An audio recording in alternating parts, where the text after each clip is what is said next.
Well, is it anti-Trump? Yes. Then I think we're probably fine. Who got the truth? Is it you? Is it you? Is it you?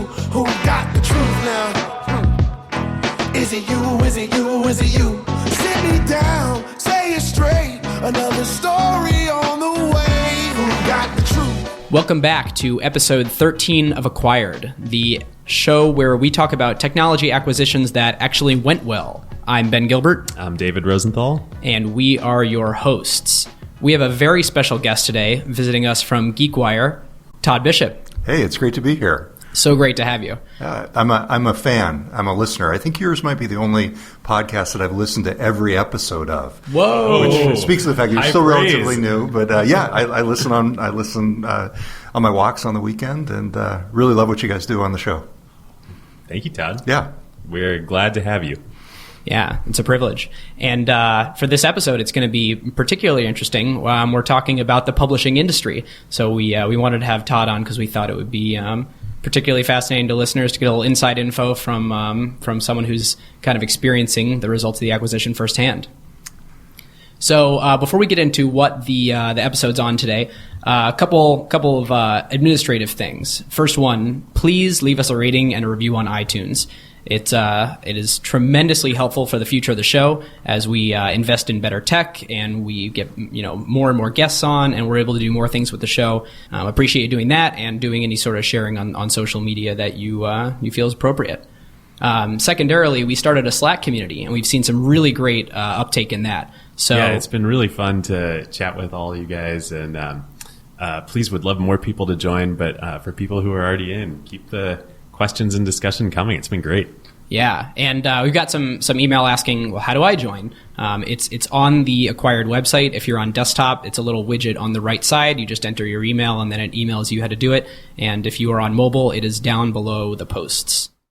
All right, listeners. Now is a great time to talk about a new partner of ours here on Acquired, Legora, the agentic operating system that is redefining how the world's best legal teams work.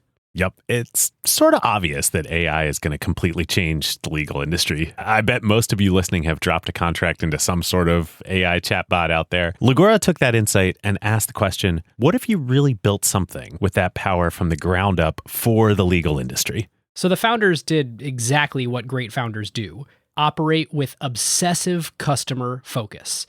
They embedded inside a massive law firm for months. They sat with the lawyers just watching how the work really gets done. And that's how you get features that customers love, like Tabular Review, where you drop in a folder of hundreds of contracts and it pulls every key term into a grid a lawyer can actually work with. Legora's bet here is interesting. Since it lets each lawyer handle more complexity, any given person can increase the quality of their work and do higher value work. And this means that the pie can grow even as each individual task takes less time. And they recently launched Legora Agent, offering greater intelligence and performance. The agent lets lawyers set an objective. Then it can handle the planning and the execution and delivery of the final product. Legal teams get to maintain full control and transparency since they're still involved where judgment is required.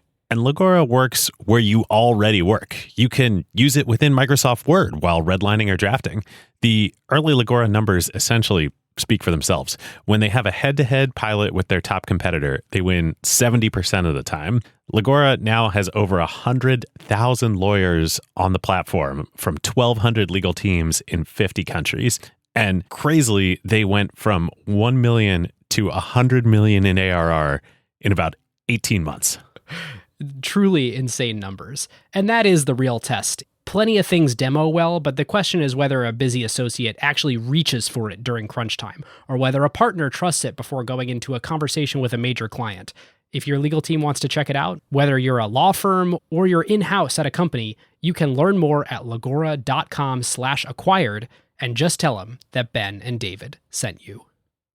So, without further ado, our episode this week is on Facebook's acquisition of Push Pop Press.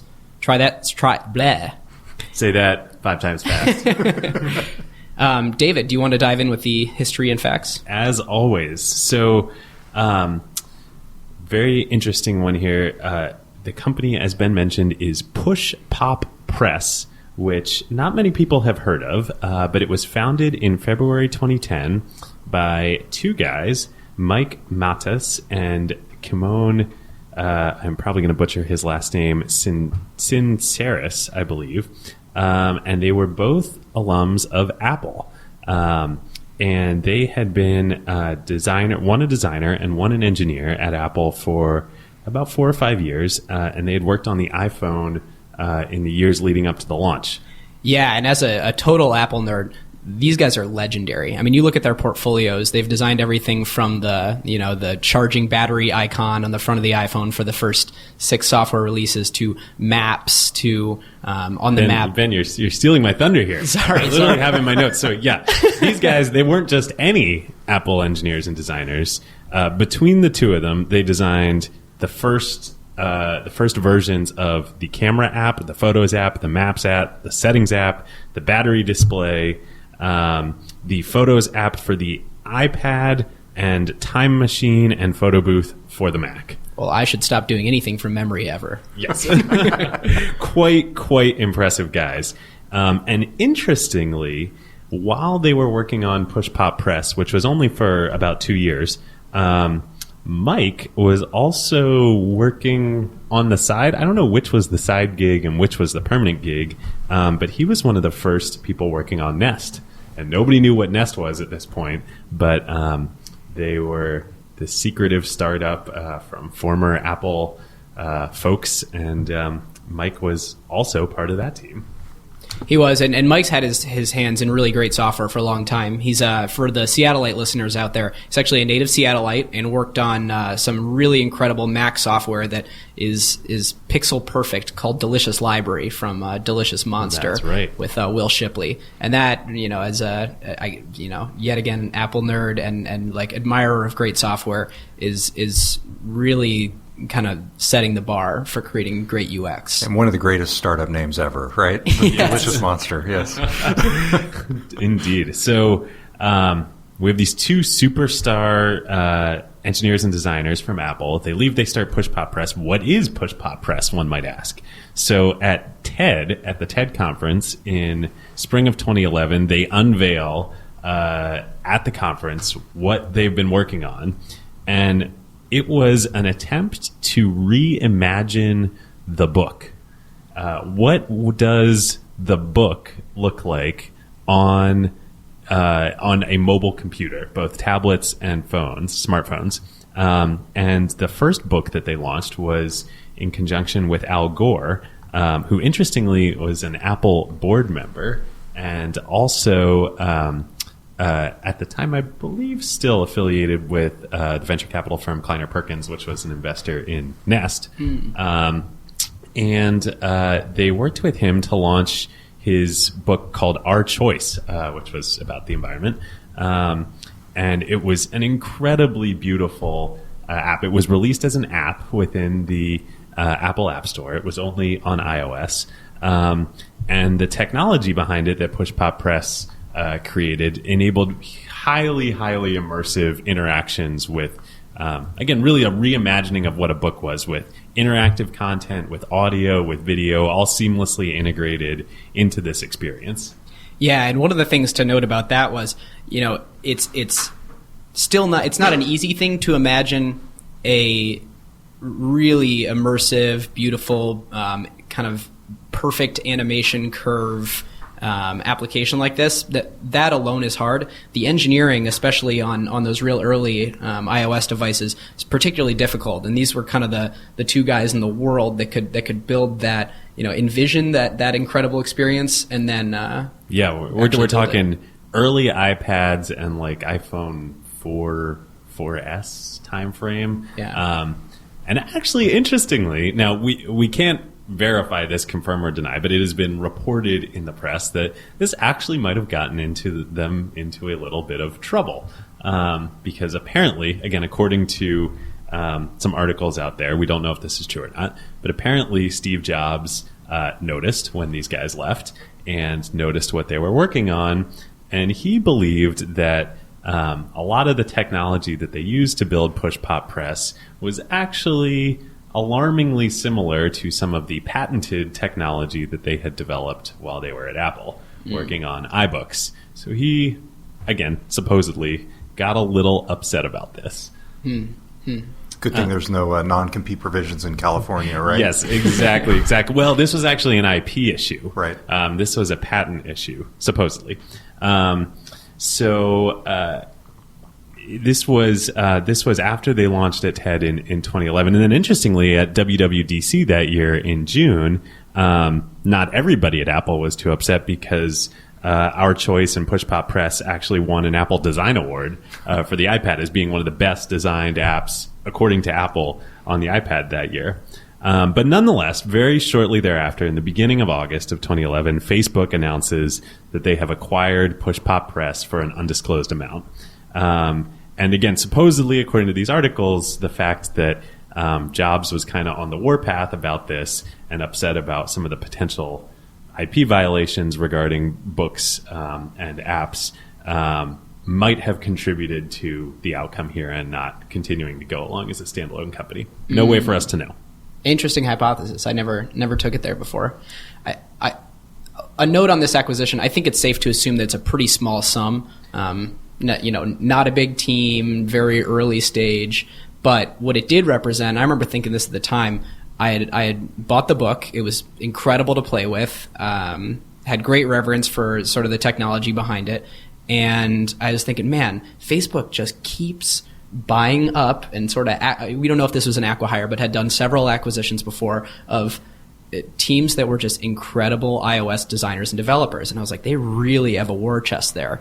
And thinking back to that time period, I mean, this was still a great state of flux for Facebook in the mobile era. They were doing the hybrid web thing. They hadn't managed to translate their, the Facebook apps were not native on iPhone and Android. They were doing the wrapper, development. It was a mess. Right, and their mobile future was uncertain with their ad revenues. And they hadn't translated their cash cow from desktop yet. And as we know, they had become incredibly successful with the newsfeed ad. It's one of the best ad units in history. But you're right. There were times back then. I remember some. I believe, I don't know if they were public or not at this point, but there were big questions about whether they could translate their success into mobile apps and into this was mobile right in around the time there was an infamous Recode interview at the Recode conference, or this might have been before Recode. Probably was back at the All Things D conference. At the All Things D was conference, this the hoodie? which is part of the hoodie where Mark Zuckerberg was being grilled on stage by Walt Mossberg and Kara Swisher, and he had a hoodie on and he was sweating profusely, and he was being grilled about mobile and Facebook's missing of mobile, and he ended up taking the hoodie off, and it was, and then it had that that Illuminati or something thing inside it. It was like very hugely cultish. Embarrassing moment. But others have speculated that moment was the turning point when he realized that Facebook needed to go all in on mobile, and they really did after that. Yeah. And this acquisition was part of it. Now, interestingly, and then we'll wrap up the history and facts here. As Ben mentioned, we don't know the price of the acquisition. We have to assume it was quite small. Push Pop Press had never raised any money. It was just the two of them and a couple other people who were working on it. But when they were acquired, the founders actually wrote on the website, on their blog, that this was just about them and the technology. They were not going to continue in the book industry. They write, although Facebook isn't planning to start publishing digital books, the ideas and technology behind Push Pop Press will be integrated with Facebook, giving people even richer ways to share their stories. With millions of people publishing to Facebook every day, we think it's going to be a great home for Push Pop Press. Cough. Publishing. Cough. Cough. Publishing, not books. Yeah. Interesting. Yeah. So, let's get into it. I mean, just to wrap it up quickly. So then the two of them go on and they work on two things that they're still working on at Facebook. First is Facebook Paper, which many people don't remember, but this is a standalone app that Facebook launched in early 2014 that's basically a Flipboard competitor. Yeah, and if you look at this was the first thing, I think it might have been conditional upon the acquisition, but Mike Mattis got to run Facebook Creative Labs, and this was kind of the product to launch out of Creative Labs. And the animations and the sensibilities from Push Pop Press's book are just like right there in paper. I mean, the whole immersive design philosophy, very smooth curves between things, you can tell it's the same team. And although paper, it still exists, you can still download it in the App Store. It's only on iOS, much like Push Pop Press. Hasn't been a huge success, but it informs it was the Trojan horse to the real meat here is that this Push Pop Press becomes, and these guys are the product leaders of Facebook Instant Articles. Yeah, and I think Mike was and recently left. But Kimon, or I'm not exactly sure how to pronounce that, is still there. Mike, what are you doing now? Call us. I believe so. I follow him on Instagram. He's like a tremendous nature photographer, and he's doing a lot of traveling. I think he's taking some time. I'm sure well deserved. But Instant Articles is really, I'm sure many of our listeners know about it, but this is really game changing product that Facebook launched last year. And it was interestingly, Todd, I'm sure you'll appreciate this, the fact that they were working on it was scooped by David Carr at the New York Times in fall of 2014, and then it ends up coming out in spring of 2015. And I believe the opening line of his article where he talks about this is that Facebook is like a big dog in the park that is galloping at you, and you don't know if it wants to play with you or eat you. Oh my God, that is so perfect. So perfect. If you are a publisher. Exactly. Boy, I'm in the park, man. Yeah. You guys are in the park. We are. So in preparation for this, I spent quite a bit of time with our analytics, just getting a sense for what we get from Facebook, what we give to Facebook. We get roughly 10% of our traffic from Facebook. And is it the largest single? It's the largest. Yep. Other than organic search. Yep. So if you look at organic search, it's close to half. But in terms of this, in terms of actual dedicated inbound referrers, so it's quite a bit of traffic. Now, in the old school publishing mentality, publishers would think, I've got to get users on my site. Yeah. That is where I'm, converting them into, potential e-commerce customers, or I'm getting them onto my email list. Exactly. And I think Instant Articles is one of the best examples of that mentality shifting for publishers that are a little more progressive. And we should say a word, too, about what it is for people who haven't really dug into the product. This is a major change in the way content and articles that is owned and written by publishers is being distributed. So before Instant Articles, if somebody shared a link to an article on Facebook and you clicked on it on mobile, you would be taken to the mobile browser and read the article on the page, as Todd was saying, the publisher's page. But with Instant Articles, publishers are actually giving their content over to Facebook. It's being hosted on Facebook servers and then displayed in a very push pop press like beautiful, immersive reader that loads instantly rather than clicking through to the mobile web and waiting for everything to load. And even more importantly for this discussion, Facebook can sell and serve its own advertising within the article. Now, publishers can too, and if publishers sell the ads in the article, they keep 100% of the revenue. But Facebook can also sell in, and then they keep 30% of the revenue. Yeah, and to put some numbers behind how much faster it is, they say an average web page article takes about 8 seconds to load, and people just bounce off that a tremendous amount. They click especially on mobile. Yeah, and they say it's 10 times faster in an instant article. Yeah, I can't count the number of times when I've gone, this is not worth it.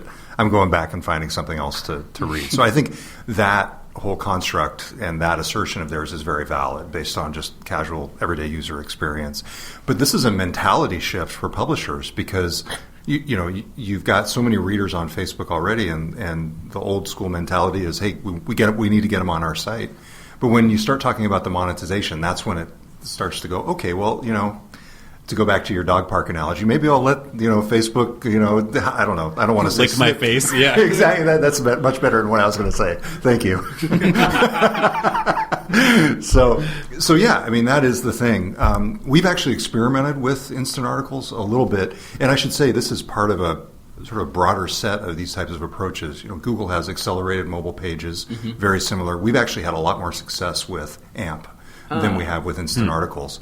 Apple News, of course, and then Flipboard. All these things are examples of publishers saying, hey, okay, the articles don't need to be on our site, but what do we get in return for allowing you to host them?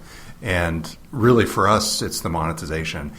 With Facebook Instant Articles, Apple News, we have not yet seen the kind of user base that would justify putting a lot of effort into it, and because the revenue just isn't there yet. Google is actually a bit of an exception because they're so integrated with DFP, DoubleClick for Publishers. And it's our native system. Google gets it. So in that way, I think Google may have a bit of an advantage in terms of the monetization and then in attracting publishers in this whole instant article world. So that's our view. Yeah. Even though Facebook probably has a significant advantage in terms of traffic. Exactly. Yes. But Google has much better monetization tools for you. Yes, for us as a publisher.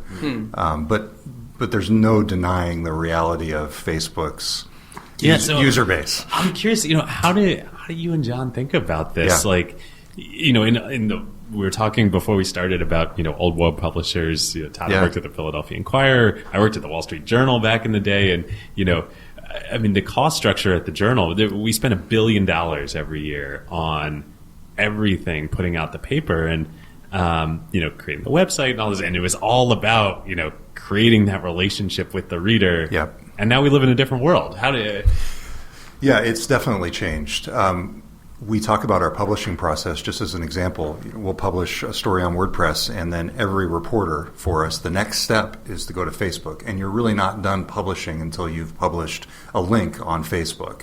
And so obviously Instant Articles takes that a step further because it's just automatically populating that with the cached version, the push pop press version, essentially. So, it's just, you think of your readers in a much broader way than just the people who are on your site. You think about other things too, like we've been experimenting a lot with retargeting and the whole notion of once a reader leaves your site, you can still serve them ads from yourself for our events, for example, or for your advertisers, on behalf of your advertisers on Facebook. So we think about it as it's much more holistic now. Yeah. And in that way, Facebook has broadened the horizons, right?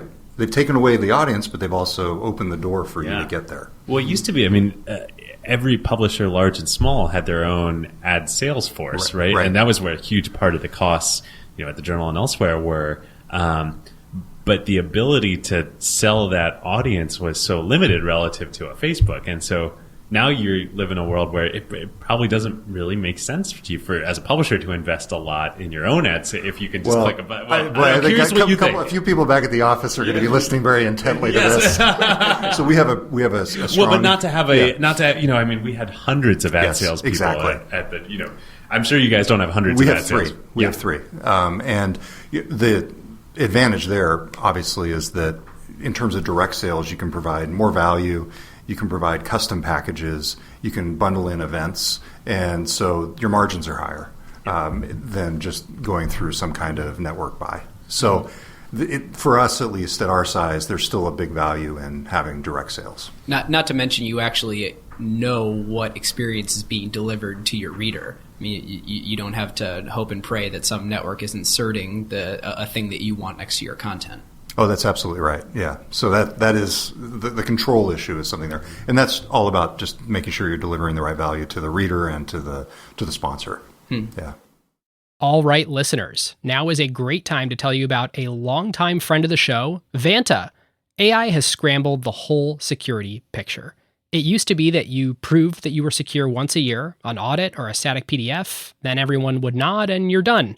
But in an AI-first world, that doesn't hold up anymore. Yep, your risk surface changes every week now. A vendor turns on an AI feature or someone writes in a new model without telling IT, and your posture is different than it was last week, let alone at your last audit.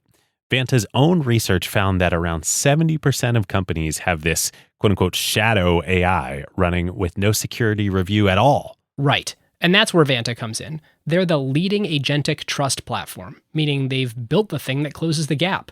And the way that they close that gap is Vanta Agent. Think of it as a GRC engineer, that's governance, risk, and compliance, except that it's software and it doesn't sleep. It finds the issues, drafts the fixes, and cuts the time that you'd spend on vendor assessments in half. In half, which is exactly why more than 16,000 companies today run on Vanta. Companies like Ramp, Cursor, and Snowflake all stay audit ready and catch the risks that crop up between audits across every vendor, every AI tool, the whole environment. And that's the real value. Trust has to be continuous now, which is why Vanta automates your security, your compliance, and the work to earn and prove trust. We're huge fans of Vanta over here, and literally hundreds of acquired listeners have become Vanta customers at their companies over the years. So you can get $1,000 off Vanta at vanta.com/acquired. That's VANTA.com/acquired for $1,000 off. And just tell them that Ben and David sent you. For accelerated mobile pages for Google and for Facebook Instant Articles, do you guys do your own ad sales, or do you trust do you hand that off to them and take the 30% cut? We've only done a little testing with Instant Articles, and actually it's a whole other issue. We've run into a problem with the plugin created by Facebook and Automatic, the creator of WordPress. And this is, like I said, this could be a rat hole, so you can edit this out later, Ben. But they have some work to do on that plugin, and so we haven't been able to fully test that. And that's the plugin that it theoretically makes it easier for publishers that Facebook can go in and automatically suck out your content and then put it into an instant article without you doing a whole lot of work. That's right, exactly.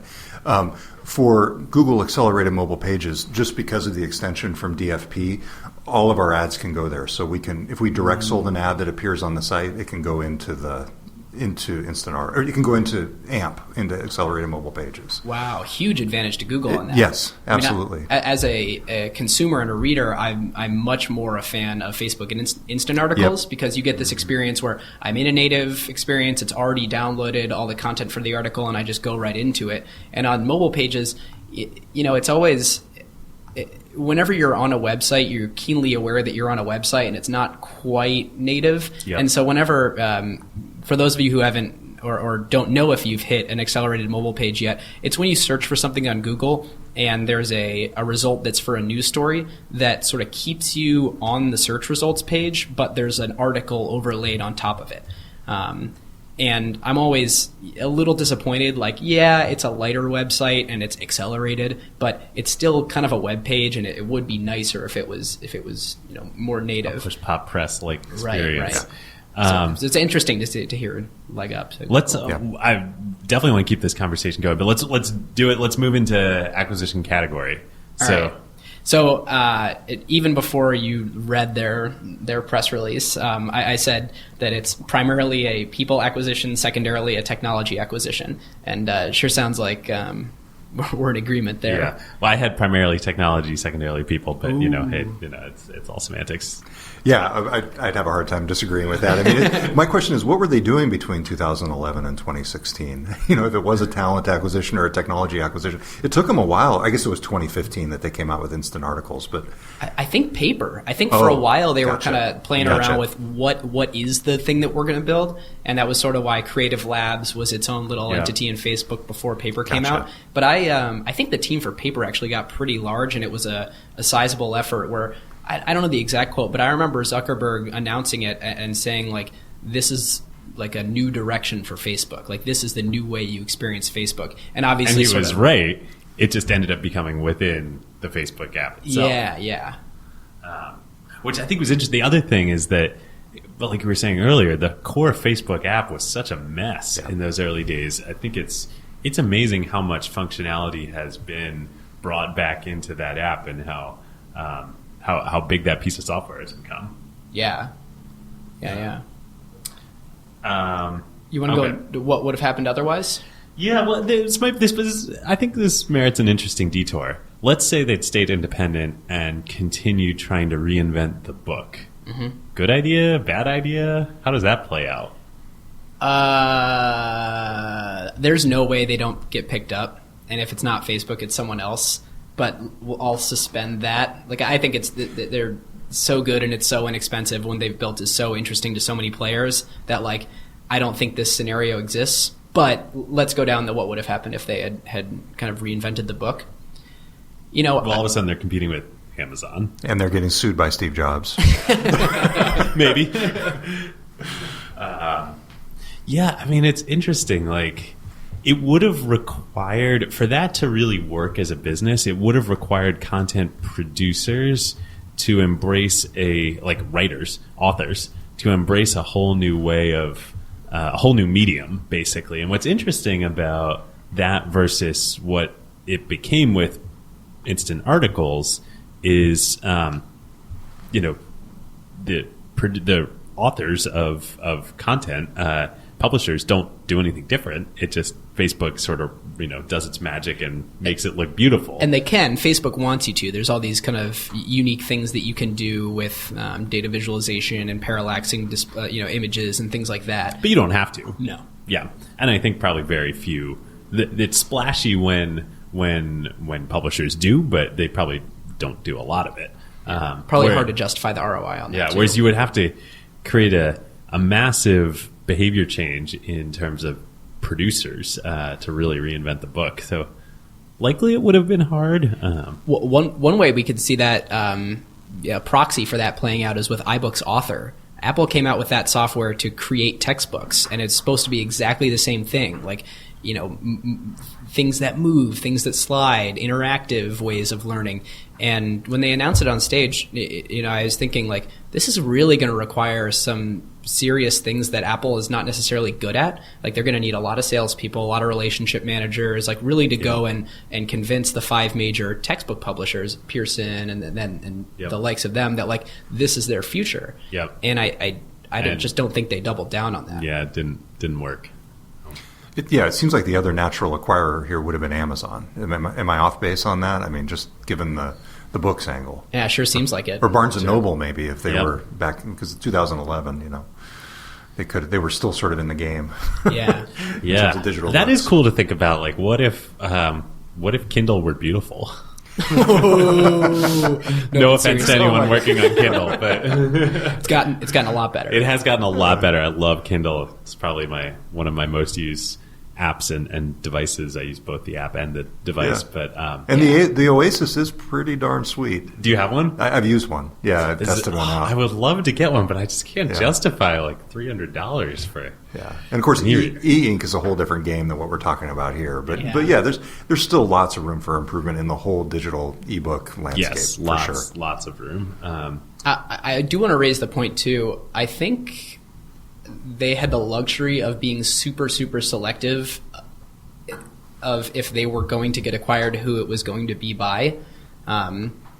They strike me as the kind of people that if they didn't have a tremendous respect for the company and didn't feel that their principles of design and beautiful experience were sort of like embodied in the efforts of whatever that company was trying to do, I don't think they would have gone. Yeah. So I think that narrows the Especially, scope they anyway. hadn't raised any money, so there were no, evil VCs on the board, forcing them to sell.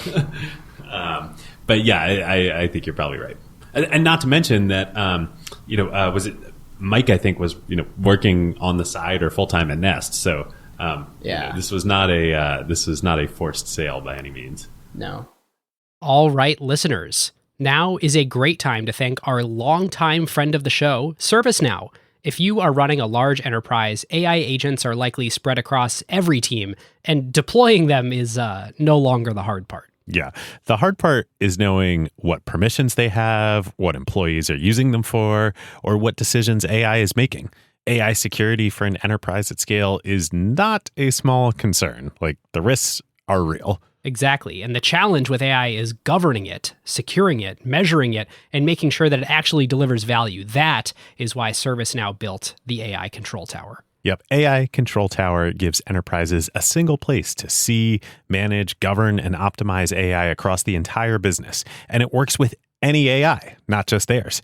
Every device on your network, every permission across every system, every AI agent visible and secure in one place. And ServiceNow can do this because they've spent more than 20 years building the operational backbone of the enterprise, the workflows, governance, approvals, security controls, and institutional knowledge that power how work actually gets done across IT, HR, customer service, finance, and security. ServiceNow already runs more than 100 billion workflows annually and trillions of transactions for more than 85% of the Fortune 500. So when companies need a place to govern AI at enterprise scale, they're building on a platform at the center of how their business already operates. And in a future that isn't going to be one AI, it's going to be thousands of AI agents working across every function of the company. But the question is, who's managing them all? So if you're trying to turn AI ambition into real business outcomes and make it work safely, securely, at scale, go check out servicenow.com/acquired and tell them that Ben and David sent you.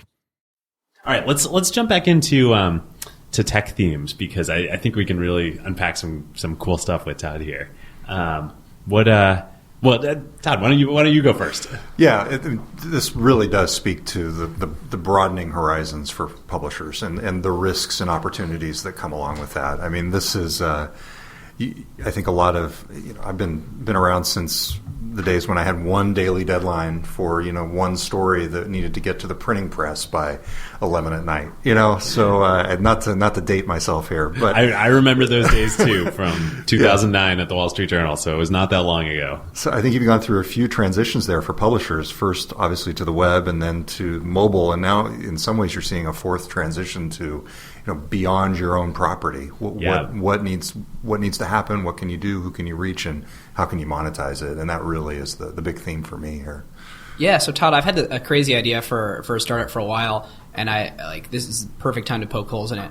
Could you start a publisher at this point that doesn't have a website, that purely exists on social? It's only on AMP, it's only on Instagram. Well, one might argue this is what BuzzFeed is, but They have a destination site. I'm curious how much they're a destination versus social, but I think you could, and I think you should, and that would be fantastic. I think you should do everything but a website. So in other words, publish on Facebook. And the Verge has been talking about this, and I know I think their new gadget blog is focused almost exclusively on Facebook, and I think it's The Verge. I get all those, The Verge and Engadget and Gizmodo, they just blend together in my mind after I read their stories. They're all good. I'm a big Verge fan. But, it is The Verge, right? They did the Gadget blog just on Facebook. I'm sure the listeners will correct me on that one. Yeah, David, I'm a big GeekWire fan. So. I don't think The Verge and GeekWire are competitors, but yes, I'm a big GeekWire fan as well. Yeah, okay. But it's interesting. One of my themes was hinting at earlier is this sort of reinvention of the publishing industry. Yeah.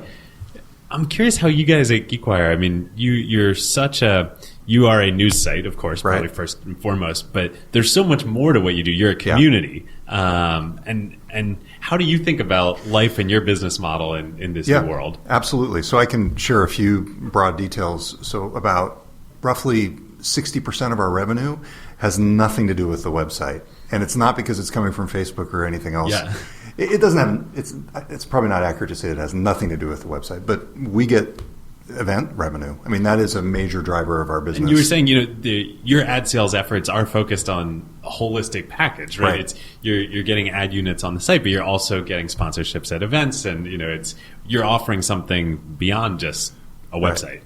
The way we look at it is that our news brings people to the site, and then we create a community around that news. And then the question is, okay, you've got this great community. How can you provide value to that community and to the people who want to reach it? And if you think about it in that abstract way, then all these really interesting possibilities come up. If you just think about it as, I've got people coming to my website and I want to serve them ads, then it's too simplistic, and it's a decade ago mentality. So this is all part of that broader evolution and how publishers think. In thinking about instant articles, some of the bigger publishers that have this sort of a trained behavior of a whole city going to their website every morning, much like they used to read the paper at their dining room table every morning, and they worry about doing something like this because it untrains that habitual behavior of going to the site. Do you guys worry at all about sort of losing that, they're not used to going to GeekWire anymore? Certainly there's a core set of your readers who will always do that. But so much anymore, the front door of your website is not your homepage. It's an article that somebody comes into, and when we think about the design of the site, we think about that.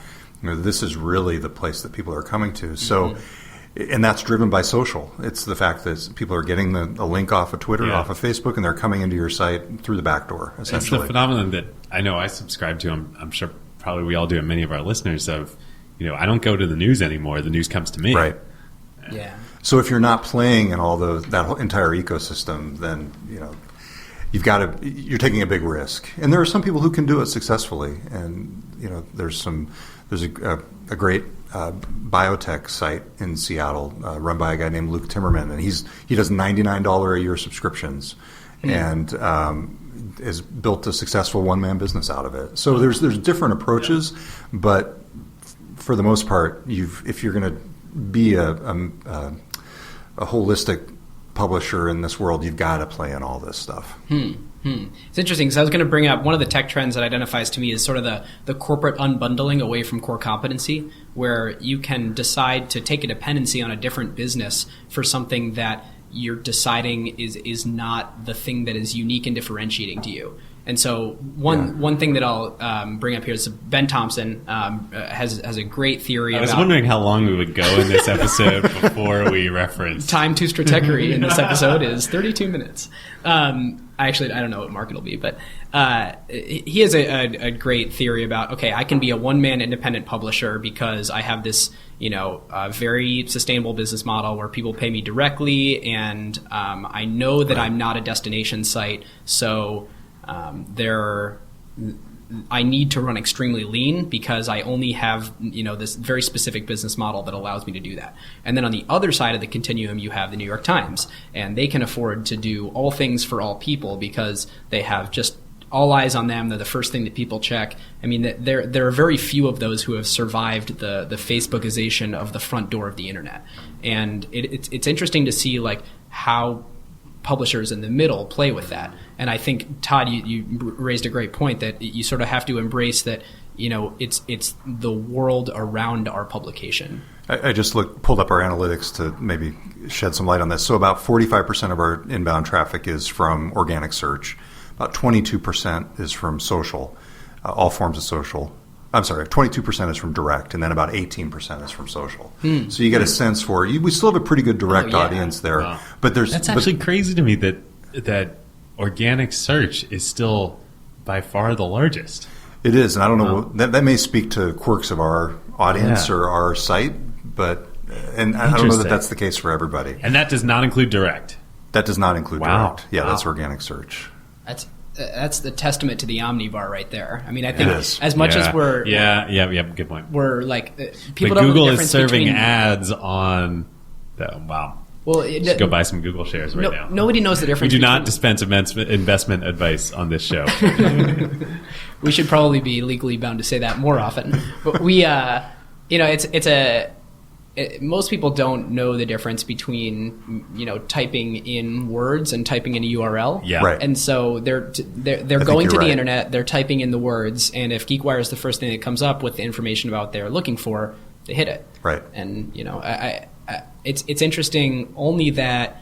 Well, the interesting nuance there to me is that more people are being active about the news that they choose to learn about rather than reactive to whatever comes up in their Facebook feed. Right. I don't think I was giving people enough credit. Yeah. And like I said, we may not be representative of the broader trends out there. There are some quirks in our audience. That's fascinating. Yeah. But would it be fair to say that you guys at least have reimagined your product from being journalism to being a community, or not journalism is the wrong word, but from being a news site to being a community? I'd say it's still at its core a news site, and that's the thing. When you look at the drivers of the business, doing quality news, trying to break news, that really is your ultimate competitive advantage. And that gets to what you're talking about, Ben. It's focus on your core competencies. Developing a social network is not my core competency. I was trained as a journalist, and most of the folks at the company were. And so that really gets to what you're saying there. Yeah, and I think I should just say, like, you guys do a really amazing job of that. Well, we should say too. Yeah, we are both big fans. Oh, thanks.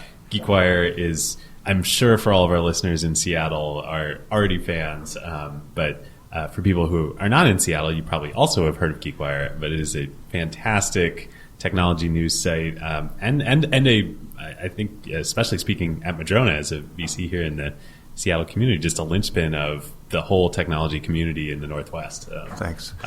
Well, and I should say, only 30% of our traffic is Washington State. So Washington State is our largest individual market, but it's not the majority of our traffic. It speaks to a couple things. First, there's intense interest in what's going on here from other parts of the world. Yeah. But we founded the site on the premise that Seattle and the Pacific Northwest deserve a national and international technology news site of their own, and so the traffic kind of bears that out. And that's my stump speech. That's my elevator pitch. I'll be on a future episode. I'll be on episode 150 of Acquired, the acquisition of GeekWire. The acquisition of GeekWire. Washington as largest single geography, but not a majority. You and Acquired both. There you go. Nice. Awesome. Perfect. We're basically we could do a merger now. We'll talk after. So we'll talk after. Yeah, that's not on the record. And the other we've covered great tech themes here. The other one I wanted to bring up quickly is Ben Thompson, his aggregation theory, which we've talked about also on the show before, but basically is the theory that in the past, and it's represented nowhere better than publishing and journalism, where in the past you needed to aggregate distribution. As a distributor, you needed to aggregate, you needed to aggregate journalists, and you needed to aggregate delivery routes of newspapers and all this. Everything basically looking backwards from the customer. You didn't really care about the customer. The customer needed to come to you. In the internet world, you need to aggregate the customers, and then all of the producers will come to you. And this is what's happened with Facebook here with instant articles. They cater to the customers. They care about the user experience. They care about making it beautiful, which is why they acquired Push Pop Press, so that the customers come to them. The customers are their customer, the readers, and then the producers come to them, which is, I just think, super, super interesting. No, that's great. I had never thought about it that way. And it's true. It's completely true. And that's why Facebook has so much power. I mean, if you watch just the casual person pick up their phone, the chances that they're going to open the Facebook app first are so high. Incredible. They decide what you're going to be entertained by. And that is a tremendous sword to yield. Yeah. And informed by, which is the whole issue that's come up recently with the issue with the Facebook trending stories. Yeah, that's an interesting thing. Should we touch on that a little bit? Yeah, go ahead. Yeah, so for listeners who haven't been tracking, there was basically, there are mixed feelings about how true it is, but basically not in the news feed itself, but in the little trending news widget on desktop in the top right, or on mobile when you tap into an empty search field, you see hand-curated top news that Facebook thinks you would be interested in. And the news story that basically alleges that they had talked to someone who used to work on that team, and they said it was anti-conservative. And the blow-up from that has been unbelievable. And the interesting takeaway is, boy, if the blow-up from that little thing has been that big, that little thing that half of you probably haven't even seen, and most of you probably have never clicked on, people give Facebook a tremendous amount of credit for having this agnostic algorithm. So can you imagine if they were doing anything in the newsfeed algorithm to tilt one way or another? I mean, they're viewed as this arbiter of the truth, and there's this pure, clean algorithm that decides what you look at. And I think that trust that they've instilled in people is powerful. A crack itself. has emerged, though, in the past month. Yeah. We'll see what happens. I think very, very dangerous for them. But it speaks to their power, and it speaks to that whole flipping of you aggregate the users. Yep. You aggregate, as long as users are coming every day to Facebook, as a producer, as a publisher, you have to be there. Yeah, right. Absolutely. This gets right back to what we said last episode, that their crown jewels are engagement, and it's engagement and time on site and just how much of your life you're giving to Facebook, and that's the power that they wield. And interesting to contrast that with Snapchat too from the last episode, which is, they've said like, we're not, funky algorithms. We're not tracking you. We're not anything. We're like, you watch the stories you want to watch and you follow the people you want to follow. And it's hard to discover things on Snapchat. All right, listeners, now is a great time to talk about one of our favorite companies, Statsig. Yes, long-time acquired partner. There is a reason why the best product teams at companies like OpenAI and Notion, Atlassian, Figma, Rippling, Brex, and more rely on Statsig, whether they are iterating on their core product features or shipping AI-powered experiences at scale. Yep. In the crazy speed of today's AI world, shipping fast is just table stakes now. It's basically trivial to build and deploy your app constantly. The real advantage is how quickly you learn what changes actually created value for customers and how fast you can use that signal to guide what you ship next. Whether it's a feature tweak, a pricing change, a performance improvement, or an AI update like a model change or prompt adjustment, they're not relying on instinct. They're measuring what actually moved engagement, retention, and ultimately revenue. And as more teams build with AI, that learning loop becomes even more important. Building with LLMs introduces non-determinism into your product experience. The same input doesn't always produce the same output, and behavior can shift in subtle ways in real-world use. So doing offline evals will give you part of the picture, but you can really only understand the impact once your product is live with real users, and then you can measure how their behavior actually changes. It's very different than the way that you would ship features in a pre-AI world where you knew exactly what the software was going to do in production. Yeah, exactly.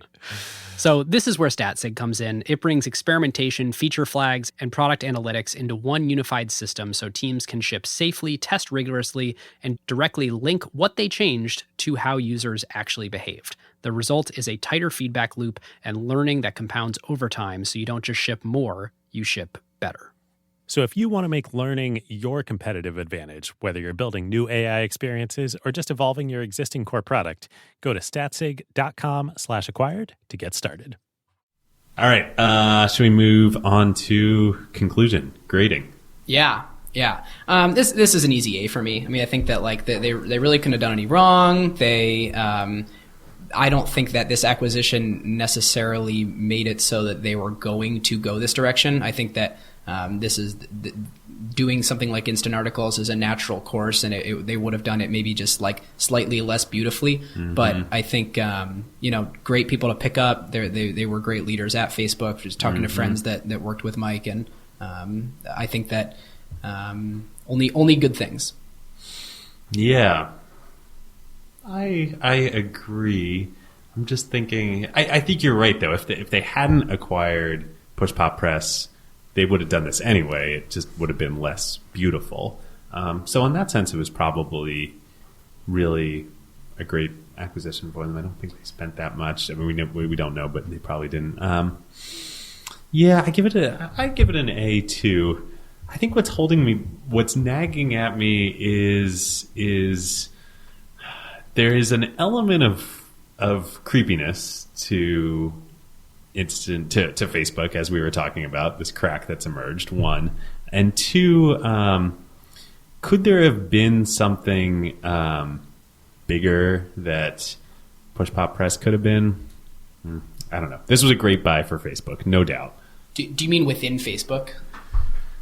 No, not necessarily. I think we typically, to lay out the criteria for how we grade these, it's usually imagining that you are a shareholder of the acquirer. Yeah. I don't know what else they would have done within Facebook that would have been great. So yeah, hey, but I feel like Todd's got some. Well, what was the thing? Did you say it was paper that they worked on? What was the inside paper. Facebook? Well, I mean, shouldn't that have been? If that had been like a runaway hit, then shouldn't have been an A? I don't know. I didn't have the plus. Okay, I got you. So I'll give it a B+. I'll reserve the right to move that to an A if they fix the damn plugin. Did I just get you guys did I get you a explicit language warning there just now? No. Okay. I can say damn. We're good. All right, good. Yeah. And it's interesting that the only thing that I think could lower it, you raise an interesting point, is this a strategically good idea for Facebook? Like, should they be focusing so hard on news and not just what you would discover that already lives on Facebook? I think it was brilliant strategically. Yeah, totally. I mean, the whole notion that they become the platform and they host it, they serve it up, they're in control. From Facebook's perspective, it's hard to see how it's bad. So if Facebook's goal is engagement and they want to keep you in the Facebook experience and ecosystem longer, and they really want to be the internet to you, we've seen social, we've seen publishing. What's next? What else lives within Facebook that's not currently within Facebook that will be the next instant articles? Well, live that they're investing hugely in television. Of course, they did this with games for a while. It'd be interesting to see if that was reincarnated in a new way. Of course, virtual reality. Yep. With Oculus. Yep. Yeah, live is a whole other topic. Yeah. We've been experimenting with that too. It's totally changed the way we think about video. Oh, I'm curious. Really? Yeah. So we've been doing live streaming, and we now have a debate every time: YouTube or Facebook, YouTube or Facebook. And in the past month, the balance has shifted to Facebook because you just see instant engagement. Have you guys tried Periscope or? We tried that a little bit. Yeah, Periscope and. Have you tried Snapchat at all? No. Snapchat's one where we're not as advanced as we should be, honestly. And that's part of the problem as a publisher. It's like, where do you put your resources? Yeah. And it's like there was that ad, the joke, where the two executives are going up the elevator and the two bike messengers are talking about some hot new social network. Sometimes it can feel like that. And you never know exactly when to jump on board. Pinterest is another one where we have not gotten as much traction. Yeah. But live, Facebook live on Facebook has been big for you guys. It has. Now, we're not monetizing it yet. Not directly. Is anyone? I'm not sure. I'm not sure if that's an option at this point. I don't think so. I mean, you could hawk products while you're talking live on, but that wouldn't be as part of a Facebook product. Yeah. And now Facebook's got the whole thing too, where publishers can actually do sponsored content. So they sell the sponsored content, and they've got in the Facebook business interface, they've got the little handshake icon. And so that's opened up new options too. So long way of saying Facebook is finally starting to make it where it's financially at least worth exploring as a publisher versus just putting your stories on there and hoping that you get traffic back. Yeah. That's the big shift that we've seen. And did you see that you mentioned that it's with live video, there's the debate between the two. With pre-recorded video, are you seeing the same thing where you're going, let's put it on Facebook and not on YouTube? No, we aren't. And in part that's because live is just such an interesting thing to do right now. Yeah. And so we're still very much keyed into YouTube. Although, no, I take that back. We're now posting it on both YouTube and Facebook after the fact. But the reason it's a debate, an either-or debate, is because some of our equipment, you can't simultaneously live broadcast to both, whereas you can obviously later upload to both. Yeah. Right.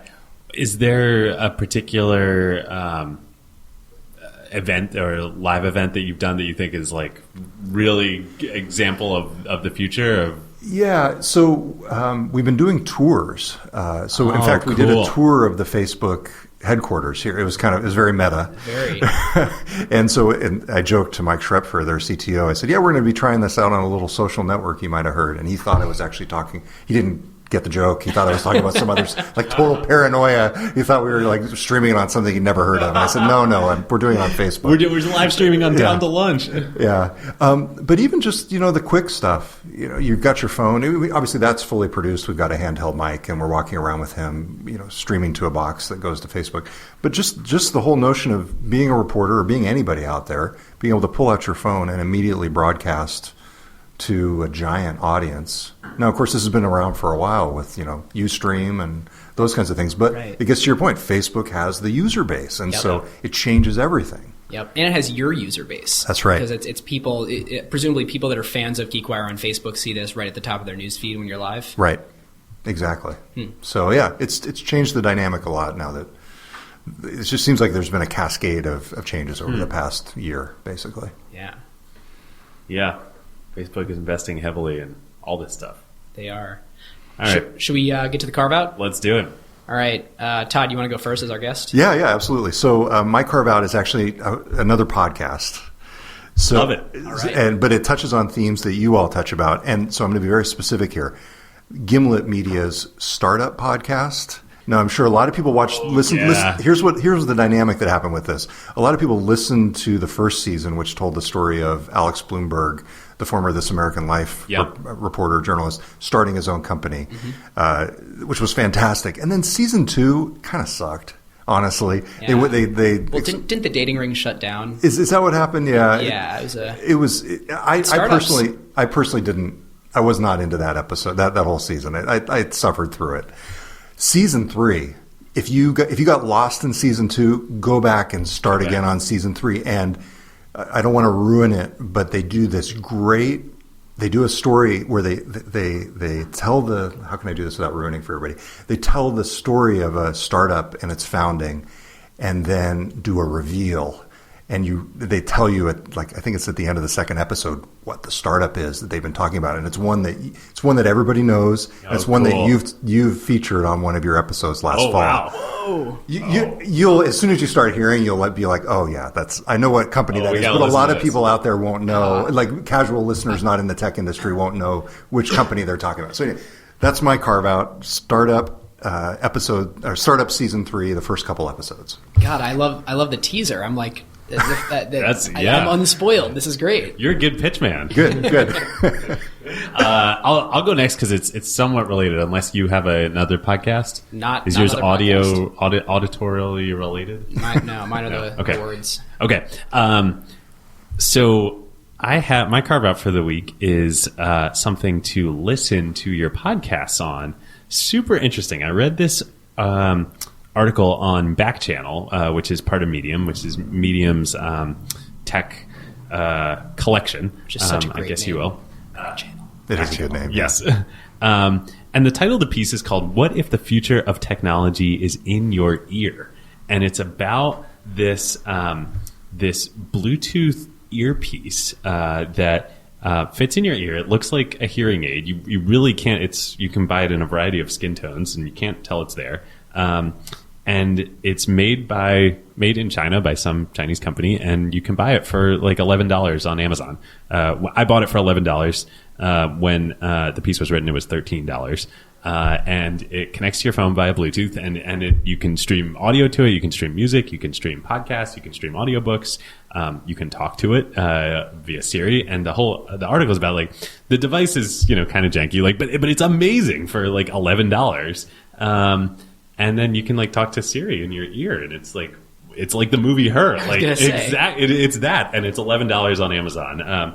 The article is really good. And then the device, I listen to all my podcasts and audiobooks on it now when I'm driving, when I'm walking, it's just in my ear and nobody knows it's there. It's pretty cool. Wow. Just wait till Siri's good, and then it'll be yeah, right. We're waiting on that. iOS 10 maybe. WWDC, fingers crossed. Mine is an article on Medium by Andy Dunn, the founder of Bonobos, or Bonobos, as I've heard it both ways, called "The Risk Not Taken." And it's this really great reflective piece about different points in Andy's life. One when he was starting Bonobos, and one event many years earlier. Really just about times when he's faced a difficult decision, but already sort of knew the answer. And he calls it the little voice, a little something on his shoulder, and it shows up, and he looks over, and he doesn't recognize it at first, and then he realizes, oh, my decision's already made, and I have to go do that thing. And it's a really interesting play out of the two different paths that you could go, taking the risk and not taking the risk. Mm-hmm. It's really poetically written, really, really smart guy, and really great for any readers who are sort of looking to try and figure out, should I take the risk, should I not take the risk, or maybe perennially thinking about those things. So that is good. So what's the name of the article again? "The Risk Not Taken" by Andy Dunn. And that'll be in our show notes or the show description. You can hit the little icon next to this episode and find the link. Before we wrap up, I think we need to talk about this for a minute at the meta level. We just did this episode about Facebook and instant articles and publishing, and two of our three all of our carve-outs were media related, and two of them were on Medium. And one was a podcast, and these are all new forms of journalism and publishing that are outside the bounds of Facebook, really, and in a lot of ways. For now. But it's interesting that like just when you think the walls have closed around the garden, there are flowers springing up outside. Wow, speaking of poetic. All right, before we wrap up here, Todd, where can our listeners find you? Geekwire.com. It's that simple. And, awesome. I'm Todd Bishop on Twitter. Also probably on Facebook. And on Facebook, yes. Big thank you to Todd. This has been awesome. This is really exciting for me. Like I said, I'm a loyal listener. I see the... Are you going to listen to this episode? I'll probably wait a month. That's how I tend to do things. Nice. So, yeah. No, I really appreciate you having me on. Thank you. Thanks for coming. Thanks for coming. Who got the truth? Is it you? Is it you? Is it you? Who got the truth now? Huh?